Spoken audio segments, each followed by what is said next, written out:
Live at noon, this is 13 News Now. And good afternoon to you. This is 13 News Now at noon. I'm Ashley Smith. Andre's on assignment. Lucy is on maternity leave. So let's get right to the weather. We're going to give you a live look in just a moment across Hampton Roads if we do have that look. But one way or another, you are in for a cloudy and cool day. And there's that live look at a few of our cameras. So when will it start heating up again? Let's check in with meteorologist Tim Pandages. Hey, Tim. Hey, good afternoon, Ashley. You know, enjoy it while it lasts. The cool weather I'm talking about. Not so much the clouds, but the cool weather. Because as we head into the weekend, we really start to warm up, and it doesn't look like a cool down is in the forecast for at least the next 10 days. How about that? Yeah, here's our live sky view outside of top our studios in downtown Norfolk. Radar is quiet. There's nothing going on there right now, but plenty of clouds out there, as you saw at the sky view. A few showers well off to the south-southeast, just scooting across the Albemarle Sound, points south through central Outer Banks. We may see a stray shower here today, but if you're in the coastal locations, it is just downright chilly out there, especially for June. 64 Norfolk over to Chesapeake, 68 now Newport News, 67 Hosky. Notice the farther inland away from the water there. Temperatures warming just a little bit more into the 70s there. 65 Hampton, 65 Gatesville, 70 although in Edenton. Why? Well, we have high pressure sitting up over New England, and that's driving in our winds out of the east to northeast, coming off the waters, which this time of the year are still kind of cool in the upper 60s and low 70s. So that's going to lock in the clouds, lock in the cool temperatures, not only today, but into tomorrow. And we're also talking about tides running a little bit above normal, especially a high tide tonight at Sewell's Point. 8:56 p.m. is the high tide there, running about 4.7 feet. That's some minor flooding there. So keep in mind, if you live in areas that are normally susceptible to some flooding, could be the case tonight. Tomorrow looking better. 67 this afternoon. Average high is 81, so nowhere close. Cloudy skies, breezy and cool. Those winds gusting as high as 25. Pretty similar day tomorrow, but Friday's my pick of the week, and beyond, it gets mighty toasty. We'll talk about that coming up in your full forecast in just a few minutes. All right, Tim, thank you. Well, now to this. Just into the newsroom, a home in James City County caught fire this morning because of a candle that was left unattended. Now, this happened around 6 a.m. on Mallard Creek Run in the Berkeley's Garden subdivision. No one got hurt, but the home now has damage from the flames and smoke. Well, right now, search and rescue crews are searching for a sailor who fell overboard yesterday afternoon. This happened at 3 o'clock as a Norfolk-based USS Normandy cruised 90 miles off the coast of North Carolina for training. And Navy ships and aircraft are helping the crew of the Normandy with that search. The family of the missing sailor has been notified. We will update you as we learn more. Also new at noon, a teenager's body found in the Outer Banks. Now, Coast Guard officials say the body belongs to the boogie boarder who went missing just a day ago. The National Park Service found the body at Frisco Beach early this morning. The 17-year-old was from Thailand.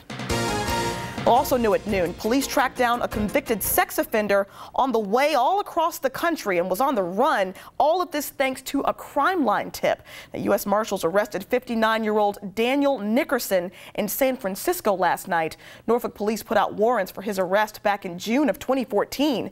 Nickerson did not show up to hearings for charges of aggravated sexual battery and indecent liberties with a minor. Now, earlier this year, someone told police that Nickerson was probably homeless in San Francisco. Nickerson was arrested outside of a homeless shelter in the downtown area of that city. Well, also new this noon, 2 people are in custody following a police pursuit in Norfolk. Now, this happened at 8:30 last night. And dispatch tells us the chase started at Tidewater Drive and ended shortly after on 29th Street. It's unclear why the car was being pulled over to begin with. No one was hurt, but we will update you as we learn more. And now to breaking news. Weeks after dismissing former FBI Director James Comey, President Trump is revealing who he is picking as his replacement. Now, the president made the announcement this morning on Twitter. Christopher Wray is a former Justice Department official. He also served as New Jersey Governor Chris Christie's attorney during the George Washington Bridge lane closing investigation. Well, turning now to Washington, D.C., this is a live look at the Capitol building, where Wray's nomination comes on a busy day. The Senate Intelligence Committee is set to hold 2 hearings with top intel officials about the Russia probe. Now, the main event is tomorrow. Fired FBI Director James Comey is set to testify. ABC's Stephanie Ramos has more on what we can expect. Today, as President Trump heads to Ohio to talk infrastructure, In Washington, lawmakers are grilling top national security and law enforcement officials about the Foreign Intelligence Surveillance Act. But the investigation into Russian interference came up almost immediately. Each of you here today, we all know, have taken an oath to defend the Constitution. The Washington Post is now reporting that the Director of National Intelligence, Dan Coats, says Trump asked him to get former FBI Director James Comey to back off on the investigation into former National Security Advisor Michael Flynn and Russia. Any attempt by the White House or even the President himself to exploit this community as a tool for political purposes is deeply, deeply troubling. I have never been pressured.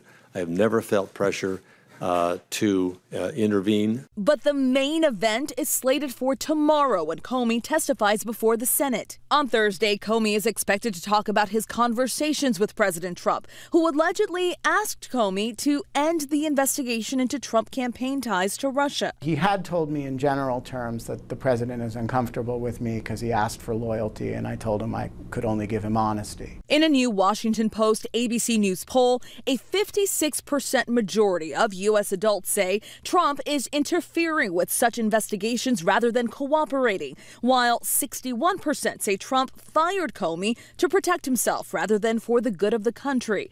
The president is said to be blaming Attorney General Jeff Sessions' decision to recuse himself on Russia for many of their current problems.